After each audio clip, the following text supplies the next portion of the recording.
On 1st July this year, Fort Portal was among the 7 municipalities that were elevated to city status by government. These cities were created ostensibly on the basis of improving access to services and creating regional hubs.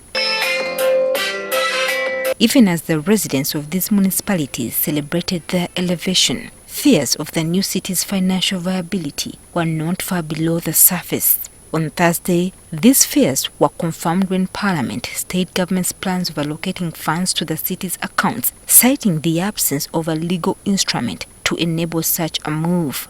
Now, also to inform us in writing how much money is available for which place, but we don't know.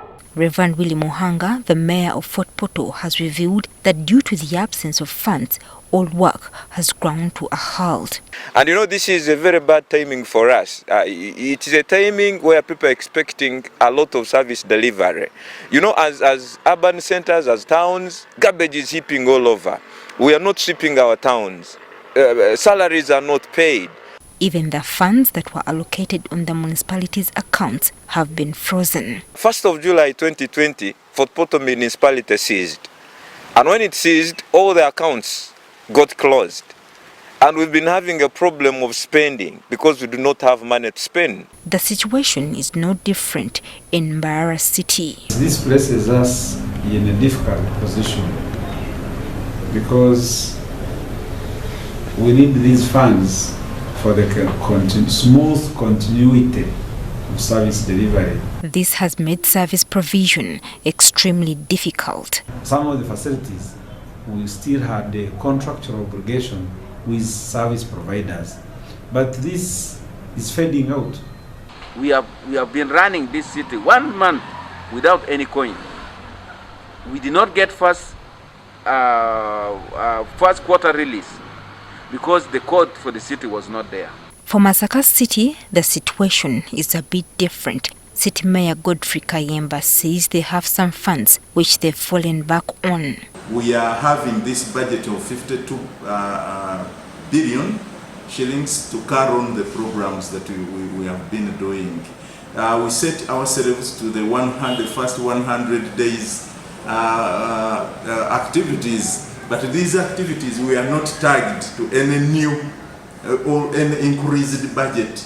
The city leaders have been left wondering why government elevated their towns without prior preparation. What did you vote for?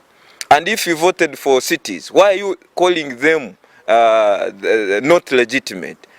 I think by the time they were approving those cities, the 7th city, they would have actually reasoned that where are we going to get the fund for running this city? Reverend Mohanga is now worried that the creation of these cities might have been a political move and not necessarily about improving service delivery. Who is fooling who? When the voting was taking place, I only saw one person who said no to these cities, but the rest of the members of parliament, they voted yes.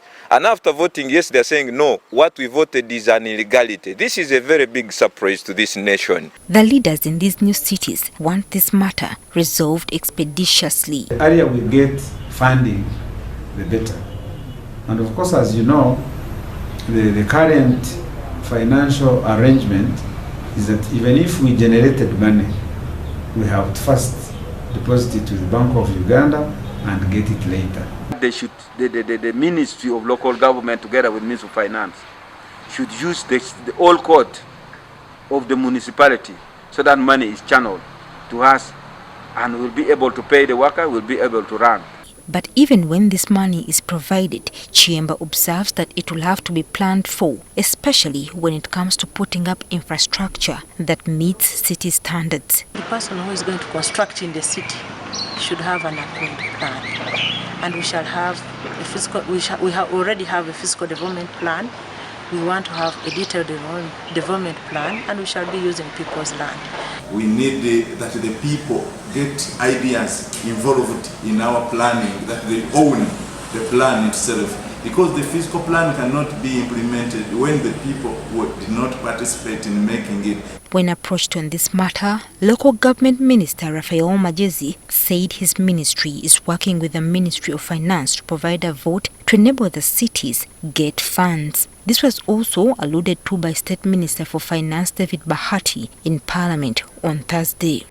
I wanted to suggest that you give us more time to go and fine-tune this motion so that we come in a very organized I manner. don't expect a motion. I expect an amendment to the appropriation bill. That's what I'm expecting. Yeah, we are going to do it better so that we don't have to bother you to tell us to do the obvious. It now remains to be seen how and when government will pool resources to ensure that these new cities are facilitated adequately for them to deliver on the promise of service delivery to Ugandans. Joyce Nakato, NTV Weekend Edition.